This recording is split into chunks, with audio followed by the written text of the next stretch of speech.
Assalamualaikum warahmatullahi wabarakatuh. Perkenalkan, kami dari mahasiswa Universitas Indonesia Tanjari, matkul metode riset. Pada pembahasan ini kita mempresentasikan penelitian evaluasi kebijakan dosen pengaku Huri Suhendri, di mana kelompok kami terdiri dari Danti Lisnawati dan saya Mira Apriliani. Ada pengertian penelitian evaluasi kebijakan. Menurut Sutrisno, tahun 2007, evaluasi kebijakan merupakan proses penilaian yang dilakukan secara sistematis terhadap kebijakan yang diterapkan untuk mengukur sejauh mana kebijakan tersebut berhasil mencapai tujuan yang diinginkan. Sedangkan menurut Afrian tahun 2020, evaluasi kebijakan adalah kegiatan mengenai estimasi atau penilaian terhadap suatu konteks, pelaksanaan, dan pengaruh pelaksanaan kebijakan tersebut. Selanjutnya ada tujuan penelitian evaluasi kebijakan. Tujuan penelitian ini untuk mengetahui efektivitas, dampak, serta memperbaikkan menghasilkan apakah kebijakan perlu diteruskan, diperbaiki, atau dihentikan. Karakteristik penelitian evaluasi kebijakan. Yang pertama, ada lingkungan penelitian. Sosial, politik, ekonomi, dan budaya di mana kebijakan tersebut diterapkan. Yang kedua ada fokus penelitiannya. Fokus penelitiannya di dalam evaluasi kebijakan sangat beragam, tergantung pada aspek yang ingin dianalisis dan tujuan dari kebijakan tersebut. Yang ketiga ada hasil penelitian dari evaluasi kebijakan ini dapat berupa mengenai efektivitas dan dampak kebijakan yang diterapkan. Hasil ini seringkali berupa data yang dapat mengukur seberapa baik kebijakan tersebut mencapai tujuannya. Yang keempat, ada tujuan penelitian. Tujuan dari penelitian evaluasi ini adalah untuk memberikan informasi yang objektif dan berbasis bukti mengenai kebijakan yang telah dilaksanakan. Dan yang terakhir, ada proses penelitiannya. Secara umum, proses penelitian pada evaluasi kebijakan ini melibatkan beberapa tahap yang saling berkaitan, mulai dari perencanaan hingga analisis hasil evaluasi. Yang selanjutnya ada jenis penelitian evaluasi kebijakan. Yang pertama ada evaluasi formatif. Evaluasi formatif ini penelitian yang dilakukan pada tahap awal atau selama proses berjalannya kebijakan tersebut. Dan tujuan utama dari evaluasi formatif ini untuk memberikan umpan balik yang berguna bagi pembuat kebijakan dan pelaksana kebijakan tersebut agar kebijakan dapat diperbaiki atau disesuaikan sesuai dengan kebutuhan. Yang kedua ada evaluasi sumatif. Evaluasi ini dilakukan setelah kebijakan telah diterapkan, yang bertujuan untuk menilai dampak atau hasil yang telah tercapai. Selanjutnya ada model penelitian evaluasi kebijakan. Yang pertama ada model goal oriented atau evaluasi berbasis tujuan. Fokus model penelitian kebijakan ini yaitu pada evaluasi pada kebijakan sosial atau evaluasi yang memerlukan tindakan dengan aspek humaniora. Sedangkan menurut di lapangan dan rantung tahun 2022 terdapat 3 kriteria yaitu yang pertama ada berpusat kepada aktivitas daripada tujuan yang telah ditetapkan. Yang kedua itu memenuhi kebutuhan audiens. Yang ketiga, pandangan nilai-nilai galan dari suatu kebijakan. Yang kedua, model evaluasi CIPP, yaitu fokus model ini untuk pengambilan keputusan yang berbasis evaluasi. Sedangkan menurut Stoofglam, terdapat 4 tahapan, yaitu keputusan perencanaan atau planning di section, yang kedua keputusan strategi implementasi kebijakan, yang ketiga menginformasikan keputusan pelaksanaan program berjalan atau implementing di section, yang keempat menginformasikan kelanjutan program atau reselling di section. Model yang ketiga ini ada evaluasi sumatif dan formatif. Kalau evaluasi sumatif ini dilakukan saat suatu program berjalan dan bertujuan memperbaiki pelaksanaan kebijakan tersebut. Sedangkan evaluasi formatif dilakukan di akhir program yang bertujuan untuk menilai keberhasilan, dampak, dan kelanjutan suatu program. Model penelitian yang keempat ada Continuous Evaluation Model. Model evaluasi ini digunakan untuk menentukan tahapan dari suatu proses dan segala hal yang mempengaruhinya.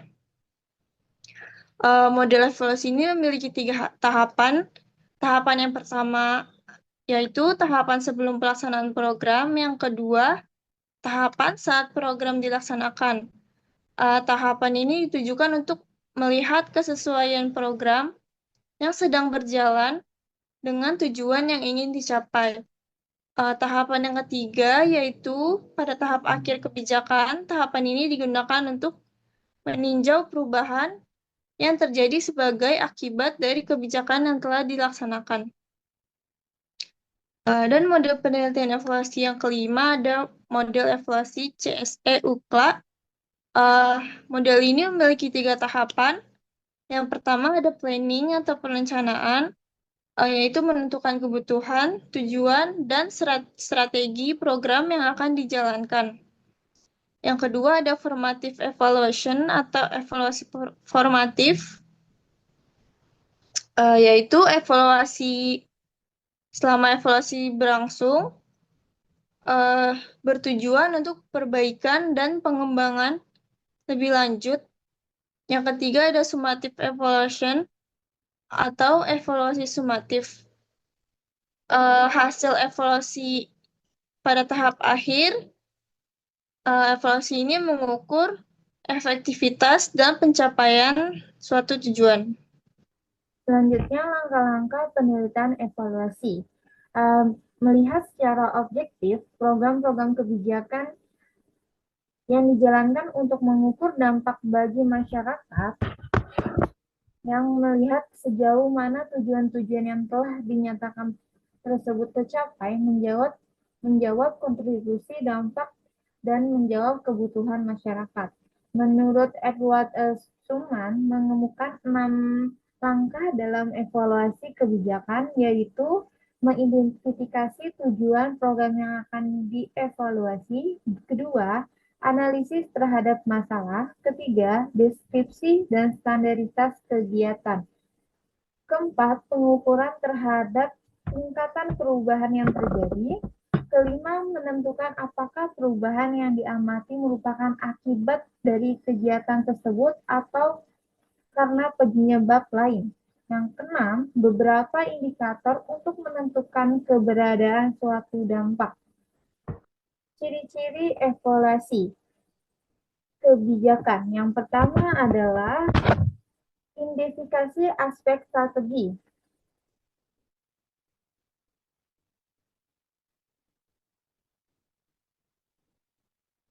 Penelitian evaluasi kebijakan bertujuan untuk mengidentifikasi faktor-faktor strategi yang dapat meningkatkan efektivitas kebijakan yang sedang diterapkan.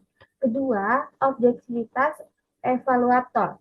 Evaluator harus bersikap independen dan menjaga jarak dari pembuat kebijakan agar hasil evaluasi tidak dipengaruhi oleh kepentingan tertentu atau tetap objektif.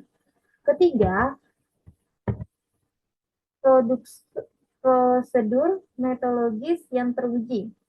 Evaluasi kebijakan dilakukan menggunakan prosedur yang dapat dipertanggungjawabkan secara metodologis sehingga hasil penelitian memiliki validitas dan reliabilitas tinggi.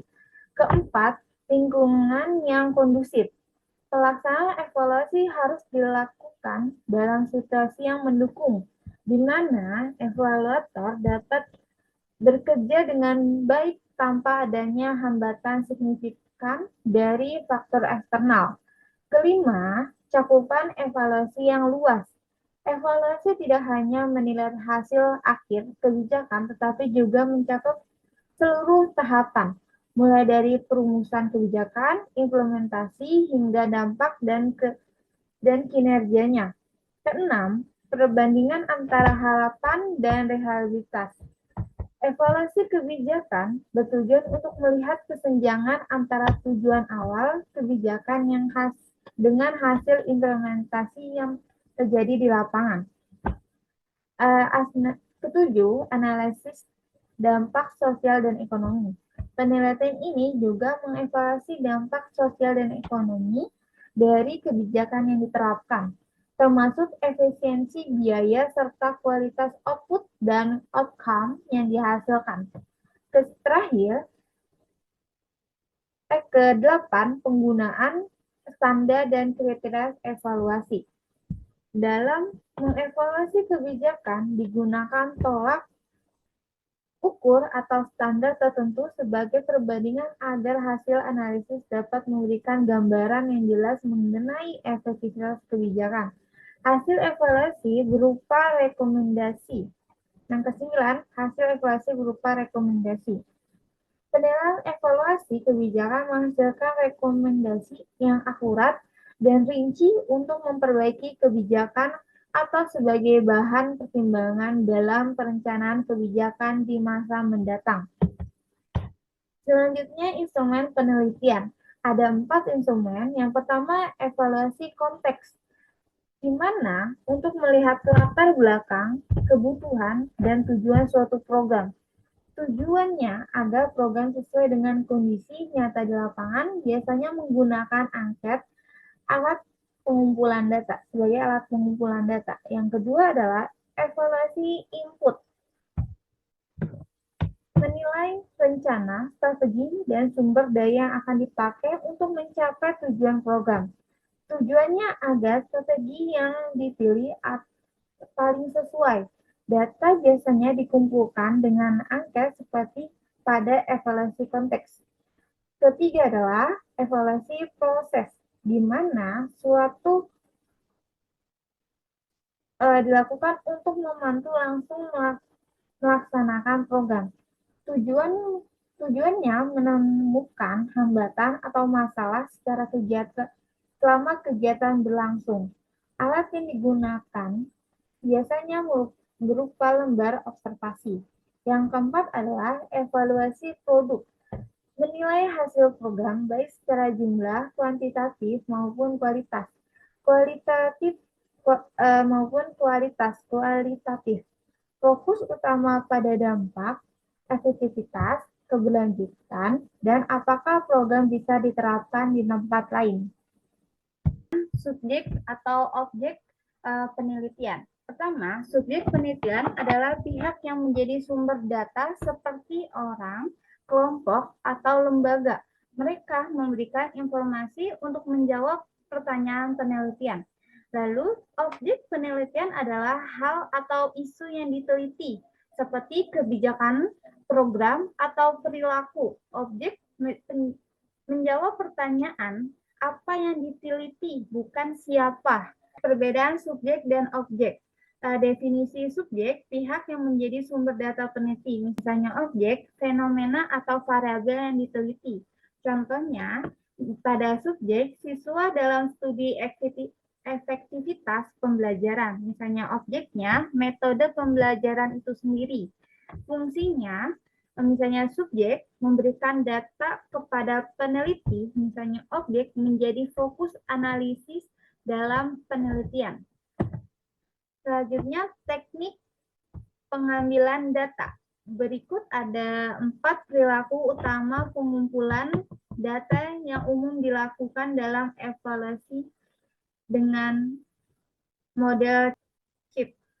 Pertama, teknik observasi adalah cara pengumpulan data dengan mengamati kegiatan di lapangan. Teknik ini membantu penelitian melihat fakta secara nyata. Jenis-jenisnya, observasi fasitatif. Peneliti ikut terlibat dalam kegiatan yang diamati. Kedua, observasi tidak terstruktur. Peneliti bebas mengamati hal-hal yang dianggap relevan tanpa format khusus. Yang ketiga, observasi terstruktur. Pengamatan yang dilakukan secara sistematis dengan panduan atau format yang sudah ditentukan. Kedua, wawancara adalah metode pengumpulan data melalui tanya jawab antara peneliti dan narasumber untuk menggali informasi seputar topik yang diteliti. Ketiga, dokumentasi adalah teknik pengumpulan data melalui dokumen seperti tulisan, foto, atau karya lain. Teknik ini mendukung hasil observasi dan wawancara agar data lebih lengkap dan valid. Yang terakhir adalah metode tes yang digunakan untuk mengukur sejauh mana pengetahuan, keterampilan, atau kemampuan peserta program setelah kebijakan diterapkan. Tes membantu menilai dampak kebijakan secara objektif melalui hasil yang dapat diukur.